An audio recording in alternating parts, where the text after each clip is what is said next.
Thank you, Dr. van Rensburg. As Dr. van Rensburg said, as the title speaks for itself, updating neurogynecology, it's a very wide topic. So we had to choose to get a few topics that are relevant to our daily work, but it was a bit difficult as that it's too wide. But we're going to speak more on prolapse than stress, on prolapse than urine incontinence, as you will see. So we'll touch on the basics, the anatomy, a little bit on urodynamic study indications, the terminology, and we'll speak about the effect or impact of childbirth on pelvic floor disorders and what are the updates currently on the prolapse surgery, and a little bit on the mesh controversy. So pelvic floor disorders, they are mainly these four categories. But what they have in common, the common denominator is the cause. The cause is the childbirth. The childbirth causes all of this.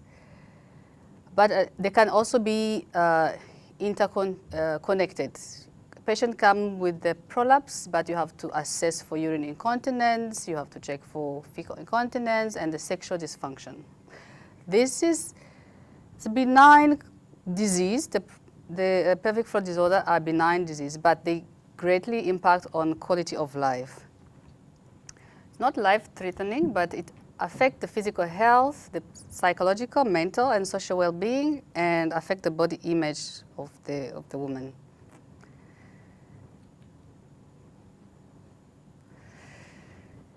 So, basic still, if a patient comes, we have to check the medical history, focusing on urogynecological history. Identify all the different disorders that we cited before, their types and severity. And severity means the impact on their quality of life, do a thorough abdominal examination, assess if any masses, then go to a gynecological examination. You have to assess the degree of the severity of disease. We usually use a STIM speculum, assess stress incontinence, assess the bladder neck descent and the pelvic muscle strength, and then end up with the neurological exam. You do bimanual examination and then a neurological exam, which you have to focus on S2, S4, which is the Perdental Nerve exam in urogynecology. This is what we focus on. So the most common complaint we see in prolapse is a complaint of bulging through the vagina. It's important to note that only symptomatic patients require specific treatment. If it's incidentally found, patient never complain about have any complaints, it does not need to be addressed.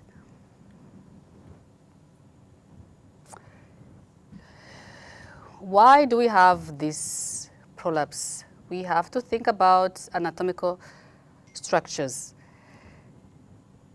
There are three levels of supports: level 1, level 2, and level 3, defined by Delancey. The level 1, which is the most important, it's very also relevant in surgery because this is the way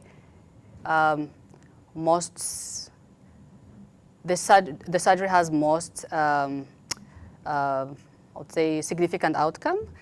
It's at level 1, cardinal and uterus sacral ligament. You can see, which in anatomical position, when the patient is standing, they are vertical. Level 2, middle level, and level 3. Level 2, it will be the pubocervical fascia, levator ani muscles, which is like a dome, and with its fascia. And level 3, including the perineal membrane and the urogenital diaphragm.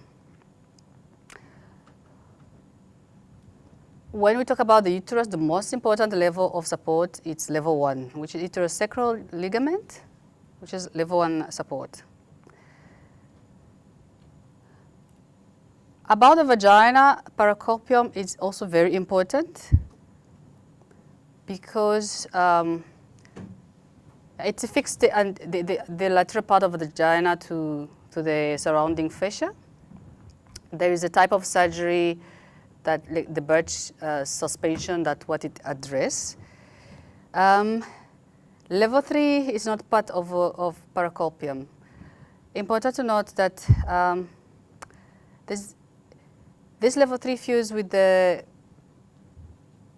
all of these level fuse together, anterior to the urethra, posterior to the perineal body, and the lateral to the levator ani. As mentioned, these disorders are interrelated. So a patient will come vaginal feeling a bulge, but you have to assess also the voiding. So you have to assess different levels: urinary tract, anorectal, and sexual dysfunction symptoms. In each category, you have to check the voiding, the storage symptoms, the continence symptoms. The anorectal, you have to check the habits of defecation and the pain during sexual intercourse. So all of that, it's been simplified.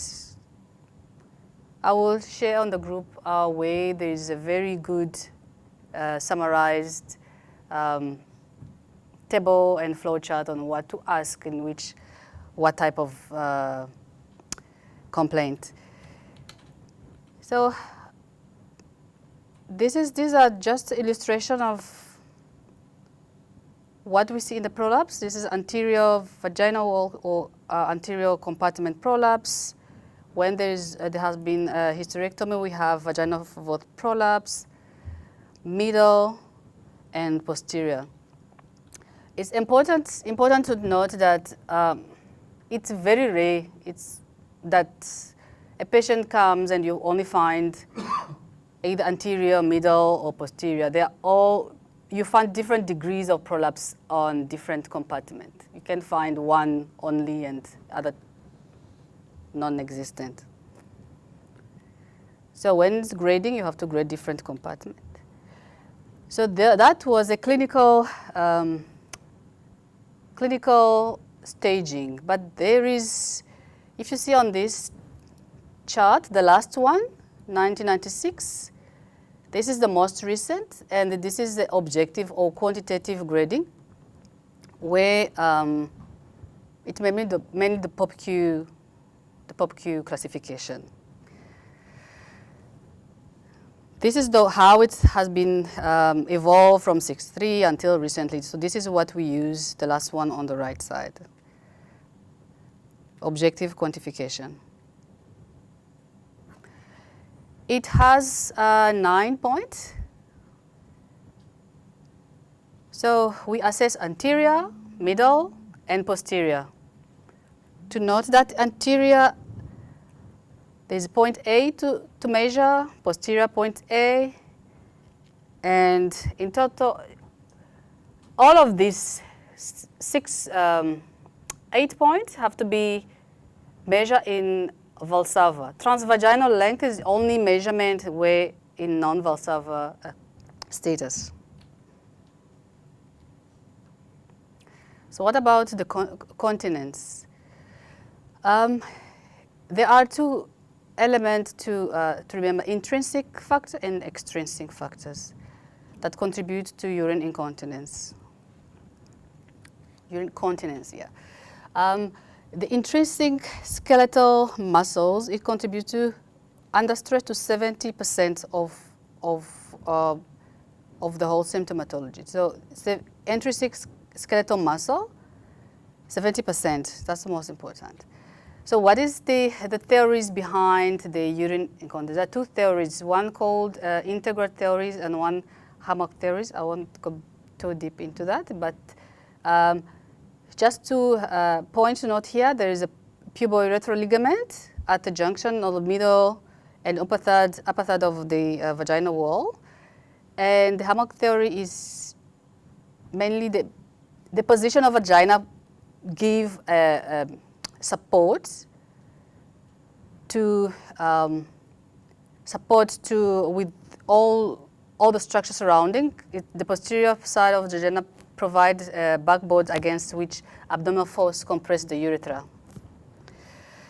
So, as I said, so these are the main two articles latest in the International Urogynae Association that summarize everything what has to be asked, what are the types of incontinence, urge. You hear about urge when you rotate in urogynae, different by post-micturition drip, all of those terms.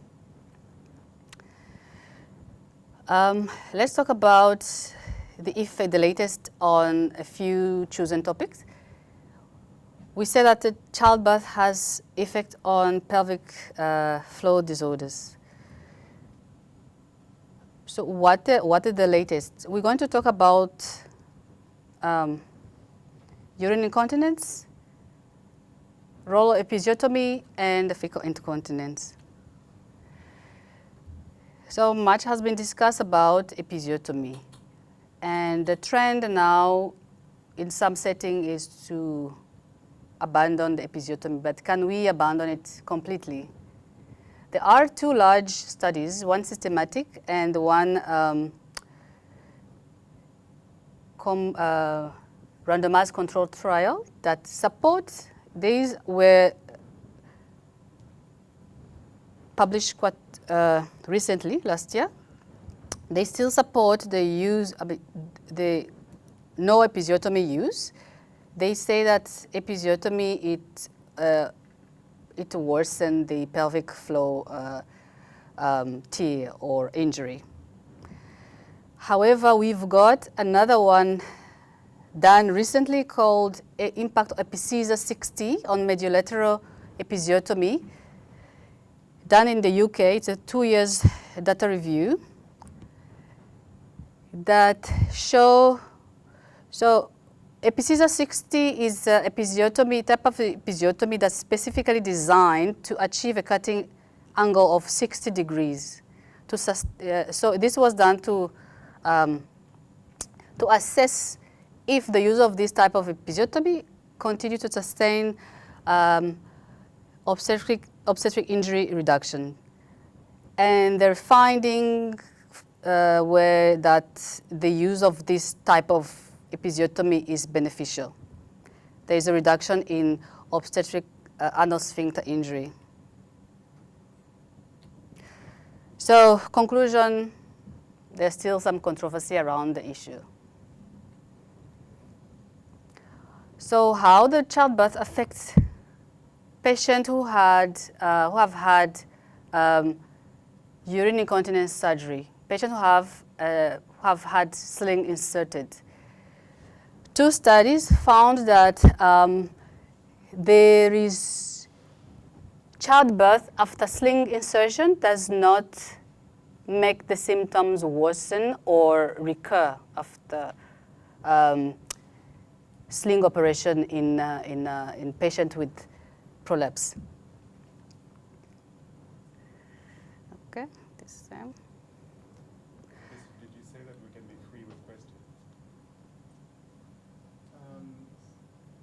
What did that trial actually conclude? Let's go back there and... The epitrial or epicaesar? So, on the midurethral sling. Oh, okay. Because everybody's concern is, if you had a midurethral sling, should you deliver abdominally, or should you have a vaginal delivery? So there is no difference in the mode of delivery. So all of delivery, either abdominal or vaginal, they had two arms. Those who did not give birth at all, follow-up, and those who gave birth with the sling inside too.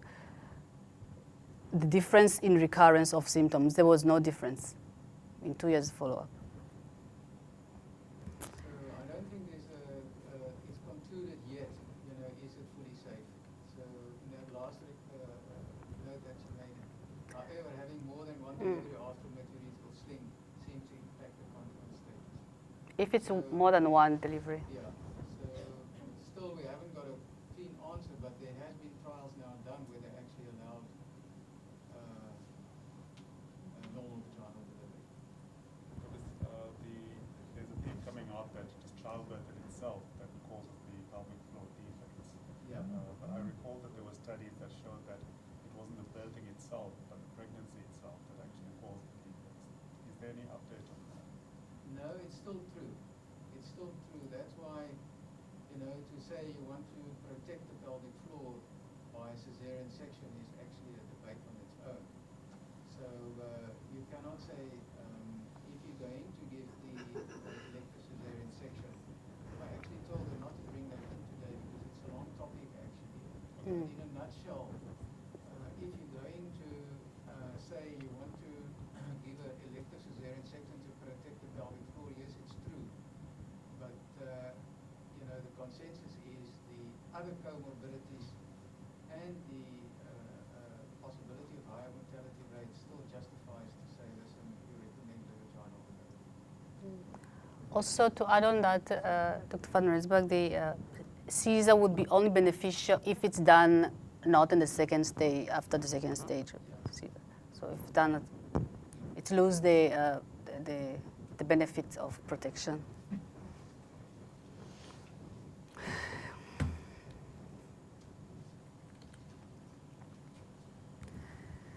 So let's talk about mesh.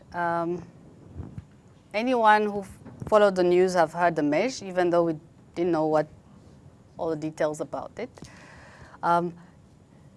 It's a debate that was mainly driven by social media and advocacy groups. So it has been noted that there are complications due to mesh surgery with mesh. And these complications have been noted to occur more commonly with intravaginal use rather than intra-abdominal insertion. However, it's been noted that only the suburethral sling material, it was exempt from having these complications. So in 2019, the FDA decided that ban the use of mesh. Just on the background, mesh, it's both used for urine incontinence and the prolapse, but for the sake of using the proper name, usually sling is for urine incontinence, mesh is for a prolapse.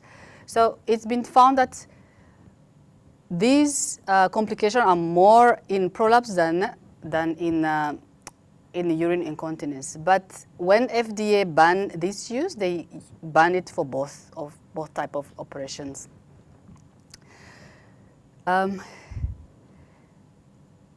Then what happened afterwards? It's some countries, especially Western Europe, they follow suit with the US, and then they ban the mesh use for transvaginal implant. Other countries, the rest of the world, including South Africa, it's still being used. In the Western world, it's only used in a clinical setting in research. And this topic was very controversial to the point where the government got involved, different governments, and there was a push to find what are the ways to treat the complications. And let's move to the use of native tissue rather than use the mesh. Use of native tissue is when they correct the prolapse without using any external like mesh or sling, just to use the own patient tissue. I will explain afterwards. So what is the indication of urodynamic study? The goal of this test is to reproduce the bladder filling, storage, and voiding to identify underlying causes. Underlying causes means all the types of incontinence, stress, urge, overactive blood, detrusor, all of that. So is it necessary to do it for everyone who comes in with the urine incontinence? In case of uncomplicated stress incontinence, we don't do it routinely. But this it does improve accuracy of predicting individual risk after surgery. But when it's a frank urine incontinence, we don't do it. What are the indications generally? It's prior to surgery, when they've been prior to pelvic radiation, because of the radiation. If there's a slide when I explained what the physiology of urine incontinence with intrinsic, extrinsic, they will have some complications of urine incontinence, so we need to locate where the problem is. Neurogenic lower urinary tract dysfunction, and the biggest debate here is, do we do it in prolapse?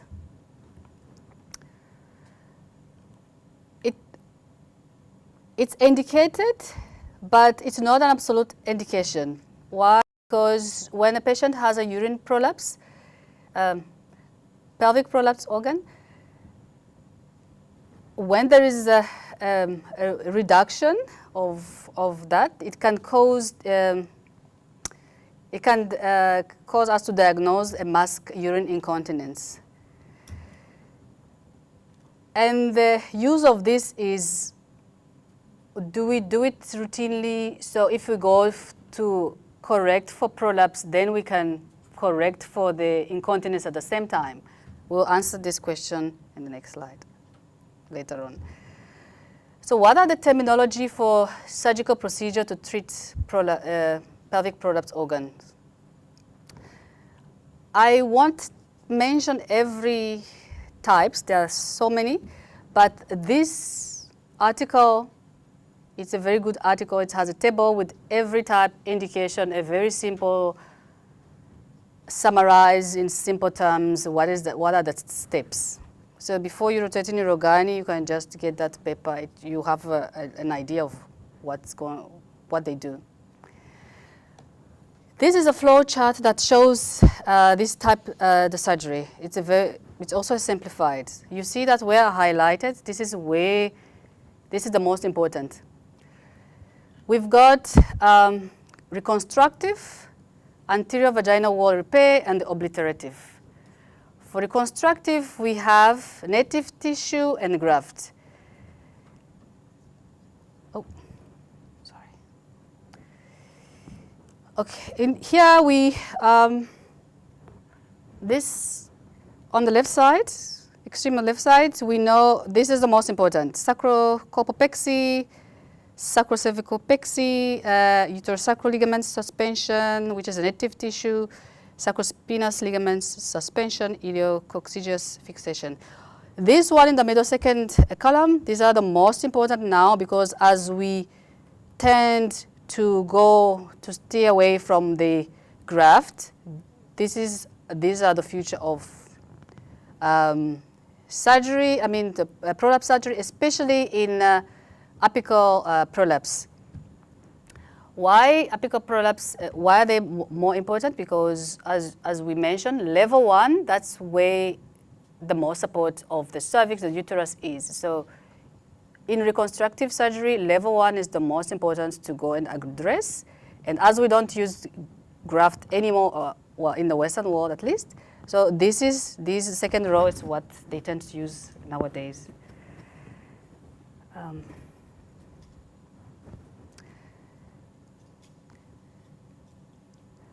I must mention also the third row, because as I said, this one, the third row, it's abdominal access, not through the transvaginal access.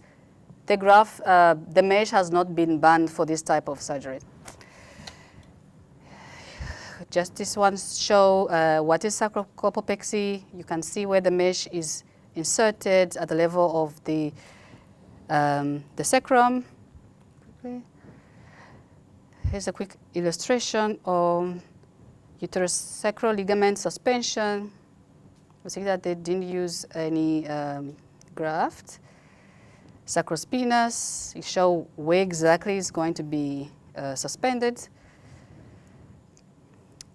This is not mainly used. It's not mostly used, but it's a type of sacrospinous ligament, but they use graft. Iliococcygeal fixation. I will mention this in one of the slides at the end.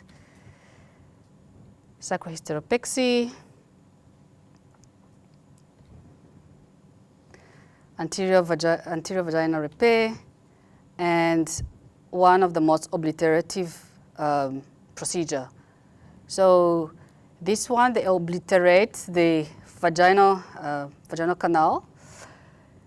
It can be done either with the uterus or without the uterus. When you hear the name Lefort procedure, this is what they talk about. In current use, there are types of ways. So if they obliterate, if the patient still have the uterus in, they just leave a small tunnels on the sides just to help with the evacuation of anything in the upward. So what are the types of surgery? What is the current evidence on apical vaginal prolapse? Surgery that we do there. If you go back here, then now we're going to compare to see which one is best for what type. So the recent Cochrane database systematic review show that sacral colpopexy is associated with the lower risk of recurrence of prolapse and the postoperative complications. But we don't have enough evidence to support the use of transvaginal mesh compared to native tissue. So even though these mesh have been banned, we don't have enough to say that this one is better than this. We still need more study on that.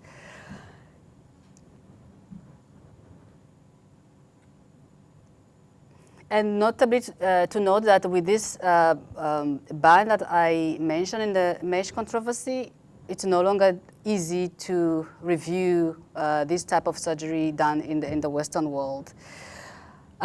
So comparing access route for sacral colpopexy, which can be done either open or laparoscopic, they're all the same.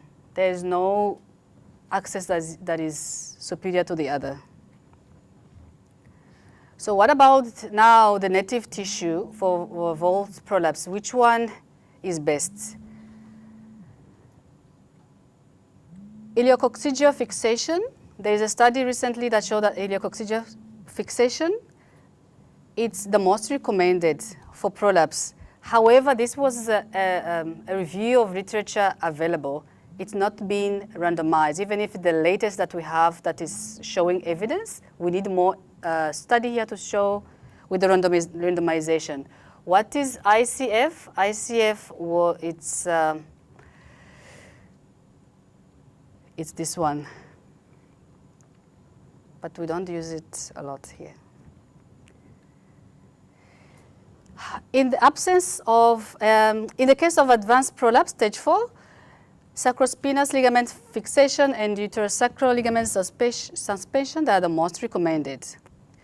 When we have frail and elderly patients without any future sexual activity, obliterative surgery like colpoclaesis, Lefort, that's the one that are recommended. Another question we encounter now is, if we have a patient with urinary incontinence, with the prolapse, or with or without urinary incontinence, should we do one type of surgery and go back to do another one, or should we do both at the same time?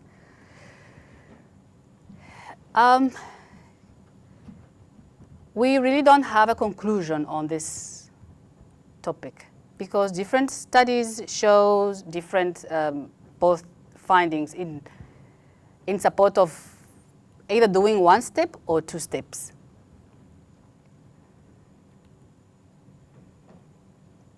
But what we do here, we do use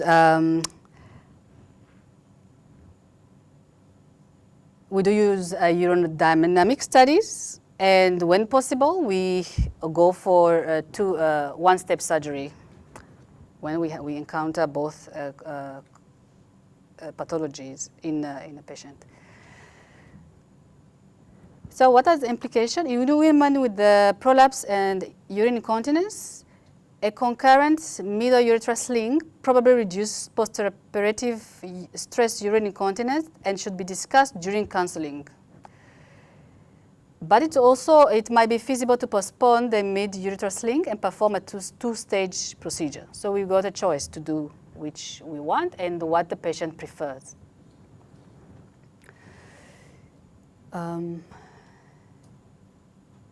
So this study, it's a bit old, but that's what we got from FIGO 2015, comparing type of surgery for prolapse. The most comparison was between vaginal surgery plus viscous sacral colpopexy, which is from abdominal access, and vaginal surgery with mesh or without mesh. All of that, we found that sacral colpopexy is superior to vaginal surgery. But comparing vaginal surgery to mesh and without mesh, none of them is superior in terms of anatomical correction. Don't mention about postoperative pain and erosion. It's just in terms of what we were aiming for before, to correct the anatomy. So there are, none is superior to the others. Okay.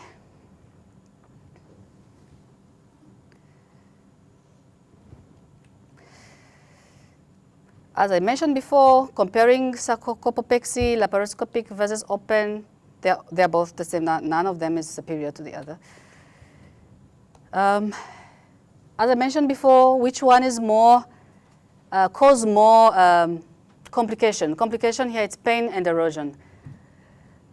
Mesh in prolapse or mesh in urine incontinence. Different studies show that it's in incontinence. However, as we know that it's been banned for both, so there's a lot of women are losing benefit of having use of mesh, which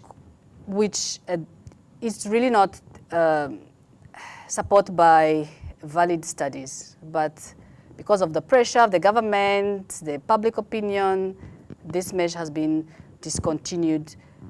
I would say a bit too early, and for everything should be, I think, my opinion, should be individualized. Okay, so what are the conclusions? The conclusions: the childbirth is a major cause of pelvic floor disorders. And mesh complication changed the surgical practice for reconstructive surgery. Until now, we don't have enough evidence to support what the other alternatives we have. We need more studies on that. Sacral colpopexy intra-abdominal, which is intra-abdominal access, is still acceptable, and this is the best outcome for apical prolapse.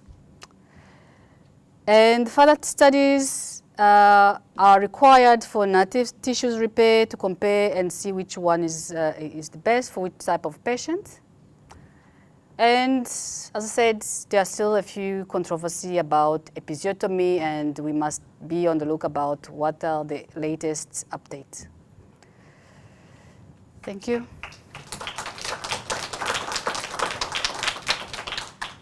Thank you, Ellie. Yeah, update on urogynecology is quite broad, and when I realized that it's actually not such an easy topic to try and understand,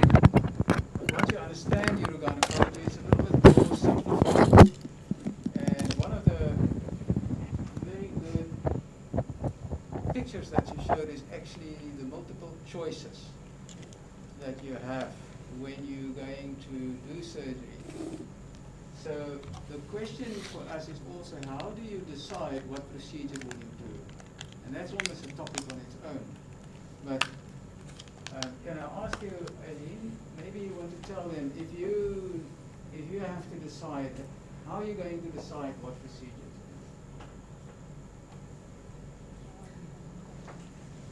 First of all, to look at the patient, what are, or the patient in general, and what are the associated disorders.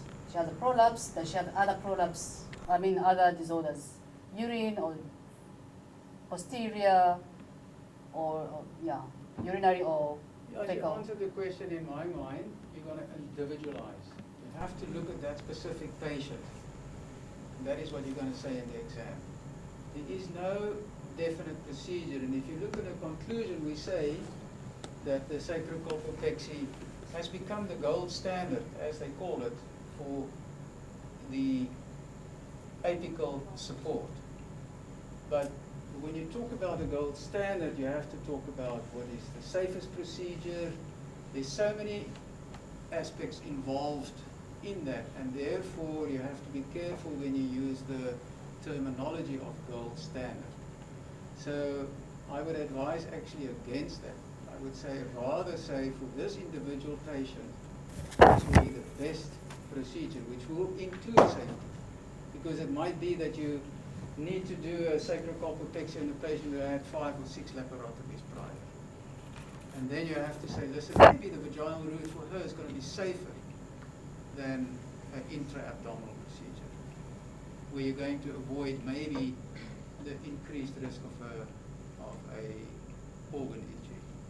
All right, so for the seniors, that's important that you have to have an understanding. All right? Is there any other questions from the floor? Edward. Thank you for your presentation. It was very good. I just want to get some clarity. So, in America, mesh for TVT or multi-radial string, is that still allowed, or is it only mesh for other procedures? They actually, do you want to answer that? Yeah. Sorry, you asked if the mesh is still allowed for? Multi-radial sling, The like TVT sling. or transport The This MPA is- yeah. 2019, what does it say? Can they do slings or can't they? The mid-uretral sling is only still allowed in all the mesh use. Correct. Yeah, it's actually under huge discussion at the moment. When I was in 2019 in Nashville conference, the first, there was a whole section on all the countries from the world now actually starting to say that if you want to put in mesh, you actually have to have a database from that country. So like Australia implemented a national database, so every page, almost like what do you call this, a zonky or zonky trial, right? So if you put in a mesh, then it has to go in a database to get more data available to assess the complications, because it's the complications of mesh that change this. And the problem with the complications of the mesh is governments got involved, like she illustrated, for the simple reason that we as healthcare providers didn't really know how to treat the complications of mesh.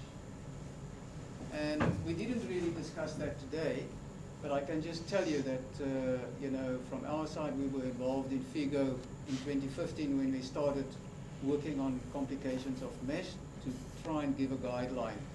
And our senior registrars will have that article that's published in the British Journal of ONG, where we actually give a guideline how complications of mesh should be managed. But that really gave us a bad name when we, the urogynecology field, because people didn't really know how to manage complications. So what's the update on the sacrospinous fixation? Is it going under discussion? Are we still doing it quite often? No, actually, do you want to come in? Yeah. It's use of native tissue, so it's advised to be done. It's not being done. But compared to other transvaginal access that still use native tissue, there is one literature review that says ileococcygeal access, fixation is more superior. However, the editors of the International Urogynecology Association dispute that, saying that it needs to be randomized to say it's superior to sacrospinous fixation or uterosacral fixation. So we still need more studies. But there's small data available, if I can answer it like that. She didn't cover it here, where they actually compared in a randomized control trials the sacrospinous ligament to sacrocolpopexy. And the sacrocolpopexy gives better support, sexual activity. There were more dyspareunia in the group where you did a sacrospinous ligament fixation. So, for example, in our unit, that's where we're going to individualize. If the patient is older and she's still sexual active and she's got valve prolapse, we probably would get her. That's the sacrocolpopexy. So sexuality is important. And then, the only downside on the part of the sacrocolpopexy where you compare, because that's apical support, is the use of mesh, and it's an intra-abdominal procedure. Outcomes in terms of recovery, takes a little bit longer to recover from abdominal sacrocolpopexy, but laparoscopic, and that's probably where you now would like what I'm going to say, is now it has been shown to be equal, but actually the trend in the world is that that is the way it's going to go. So it's minimal invasive, there's advantages to that, and sacrocolpopexy by laparoscopy is the trend which the world followed. But for the surgeon who's out there, he must still do what is the best in his hands.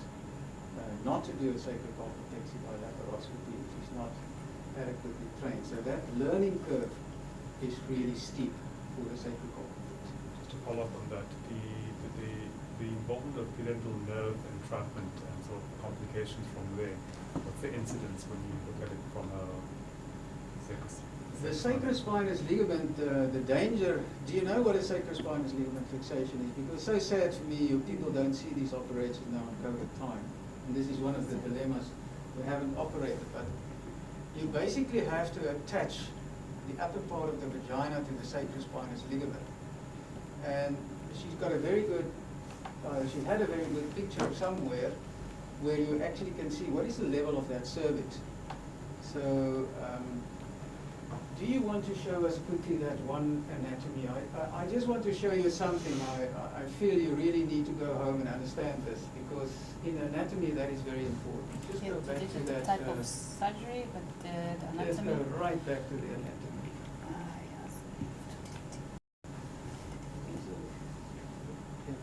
Partner?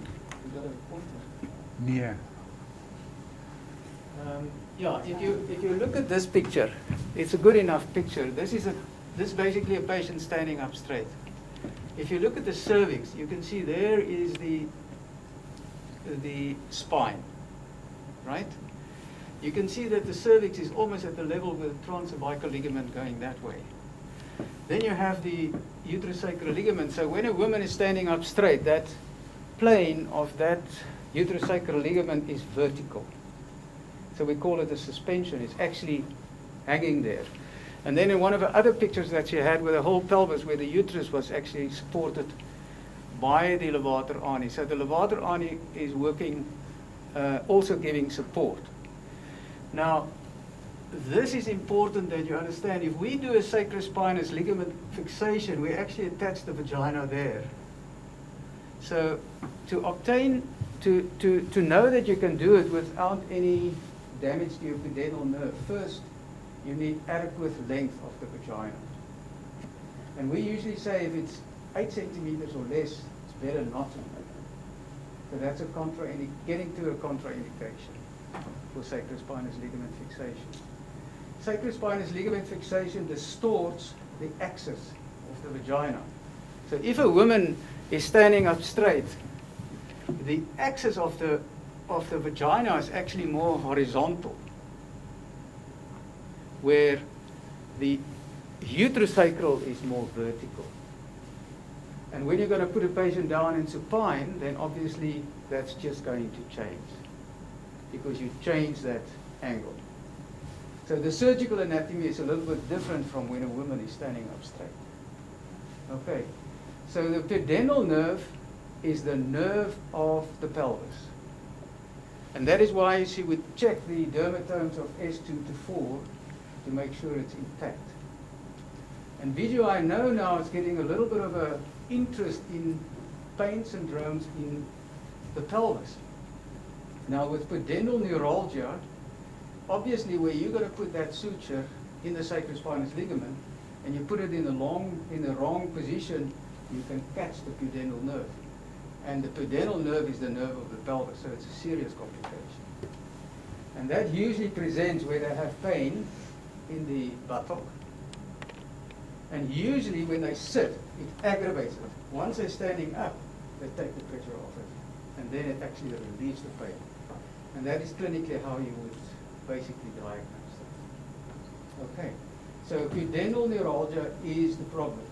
The high uterosacral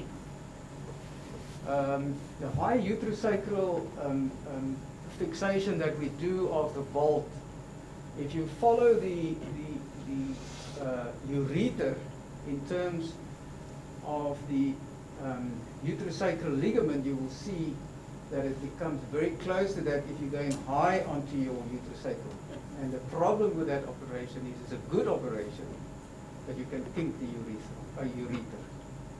And then once you have a ureter complication, it's a huge complication. So yes, the sacrospinous ligament is still often done. It is probably the operation of choice for apical support, but you have to counsel your patient. The axis will go skew, and that contributes again to some amount of anterior compartment prolapse. But fortunately, what we see is usually it's not bothersome, basically. The second question is, if you do have the nerve entrapment, of course you've got the pain syndrome that comes with it, but these are also nerves that have a motoric function. Do you find that there is dysfunction in the motor function when that nerve is entrapped? No, I actually don't think I can nicely answer you that because we saw, when we put in mesh, the mesh, the sacrospinous ligament, but now, later they have the arms of that mesh also fixated to the, and that also could be cause the pain syndromes with perdental neuralgia. But if there's a motoric problem, I haven't really seen that. But what we did, because we know it can happen, if you get severe pain, and we would say the patient must give us a pain score. If we get a pain score and we see that pain score, it wakes her up or whatever, then we actually go and remove that suture. All right? The same for mesh. If that happens, you have to go and remove it. If the mesh gets where the collagen and everything has grown in and it's now fixed, then it's more of a problem. And if you go and take that out or just cut that arm, the recovery rate of that is about, I would say about 60%, 50%. It's about almost 1 in 2. Actually serious complication. But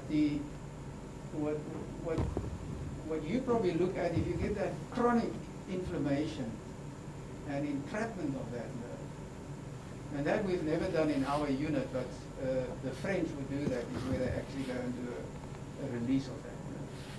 And that's maybe for the most severe neglected patient that you're probably going to see that something get involved. Anybody else? One of the seniors, anything on any questions? Kaoni? Yeah, I actually have 2 questions. One is the SSLF truly native tissue repair? Don't we use any permanent sutures in there? And if so, can we say it's native tissue repair? That's the first one. Yeah, so it's mainly to say there's no mesh or sling inserted. It's just the prolapse organ being sutured to with a just like a normal suture to use in other type of surgery, but there's no use of mesh. There's no risk of erosions. And Okay, other what she's asking is what type of suture do you use? Is it Yeah. absorbable or non-absorbable? Is that what you're My trying to get at? thinking or my understanding was the way late level sutures and permanent sutures involved. Now, if it's native, now it more sounds like there's no foreign material that after the healing process that will be left. That's why Now, I'm native asking. tissue repair, don't complicate it for yourself, right? So there is no mesh in there. There's no polypropylene mesh. You don't use any foreign material. You just use sutures. Just And no it's like suture. anything, you repair the anterior posterior compartment, you use sutures. All right? But it is true that if she looked at the literature, we don't have, there's a lot of things that hasn't been clarified with research yet. Should you put 2 sutures in or 1 suture? Should it be absorbable or should it be non-absorbable?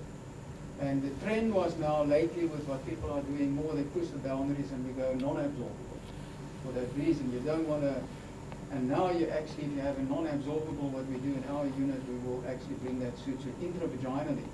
So if she has a perdental nerve entrapment, you don't have to undo your whole operation. You just cut that suture intravaginally and you release it. Okay. Now, But my you can't do that with a non-absorbable. That you have to bury underneath. And my second one was the latest definition, according to Ayuga and ICS, of quality of life? I mean, like the latest. On colpocrisis. Quality of life. Quality of life, in terms of life. Ayuga definition of quality Oh, of definition. life. Yeah? The latest one. Okay, I cannot answer that at the moment now, but I will Ask follow up Mahoney, with she you. knows the I don't answer. know, I'm looking for the, Tell them quickly, Mahoney. I'm looking for the definition. So I know that we use different forms. Ours that we use here for now are, we have the forms pre-op, let's say pre-op forms. Patient comes 6 weeks for follow-up after surgery. We also have a set of questions on the questionnaire. We also assess how does, for instance, urine incontinence affect the patient. What we do, we give the bladder diary to help and see what the severity of that, for instance. But the proper definition, latest 2021, I don't have now at the moment. But the definition that she used is the one from the World Health Organization, and it was just physical well-being, mental well-being, social well-being, but they've added body image on actually body image. Okay. Right. Thank you very much.